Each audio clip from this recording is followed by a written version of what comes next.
Définition de l'analyse de conversation, tirée de Dictionnaire des méthodes qualitatives. L'analyse de conversation est un courant inauguré aux États-Unis par Harvey Sachs et Emmanuel Schegloff au début des années 1960, qui a été en partie guidé par certaines considérations théoriques de l'ethnométhodologie.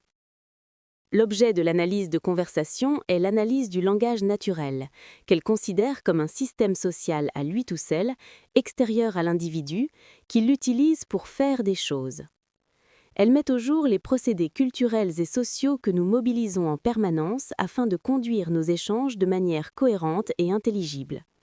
Ainsi, en montrant notre compétence linguistique, nous exhibons pour autrui notre compétence sociale de membre de la communauté dans laquelle nous vivons, dans la mesure où nos énoncés sont en réalité des actes sociaux. C'est en ce sens que l'analyse de conversation doit être considérée comme une théorie sociologique et non comme une approche linguistique des interactions verbales.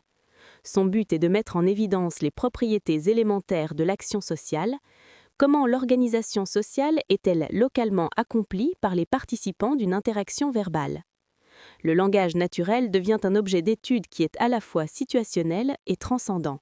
Il ne se manifeste que dans l'interaction, mais en même temps obéit à la structure sociale qui est sous-jacente de tout échange social et, du même coup, la révèle. C'est pourquoi l'analyse de conversation est si attentive à étudier des échantillons prélevés au cours d'interactions verbales naturelles, c'est-à-dire qui se manifestent spontanément dans la vie quotidienne, même lorsque ce cadre naturel est fortement institutionnalisé, tribunaux, salles de classe, consultations médicales, etc. Développement. Afin qu'elles puissent se dérouler, nos conversations sont organisées, respectent un ordre que nous n'avons pas besoin d'expliciter pendant le cours de nos échanges, mais qui est nécessaire pour rendre nos conversations socialement intelligibles. Autrement dit, nous démontrons, dans le cours de nos conversations, notre compétence sociale à échanger avec nos semblables, d'une part en exposant, en rendant compréhensible aux autres notre comportement, d'autre part en interprétant celui des autres. On peut, avec John Heritage, résumer les 3 hypothèses principales de l'analyse de conversation de la manière suivante. 1. L'interaction est structurellement organisée. 2. Les contributions des participants de cette interaction sont contextuellement orientées. La procédure d'indexation des énoncés à un contexte est inévitable. 3. Ces 2 propriétés se réalisent dans chaque détail de l'interaction, de telle sorte qu'aucun détail ne peut être congédié parce qu'accidentel ou non pertinent. Dans le champ du langage comme dans les autres, on retrouve dans l'analyse de conversation la préoccupation permanente de l'ethnométhodologie, celle de décrire les procédés que nous employons pour construire l'ordre social. L'analyse de conversation montre comment nous mettons en œuvre dans notre quotidienneté la plus banale notre compétence et notre connaissance approfondie et détaillée de la structure sociale.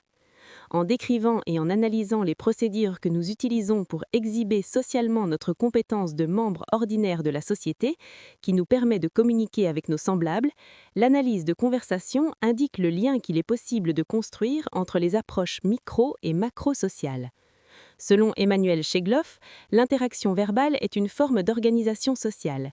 Elle organise à la fois des actions sociales et des acteurs qui, quel que soit le contenu de leur échange, réalisent conjointement ce qu'on peut assimiler à une action qui comporte une structure ordonnée ayant des propriétés descriptibles, comme par exemple, normalement, un tour de parole alternatif.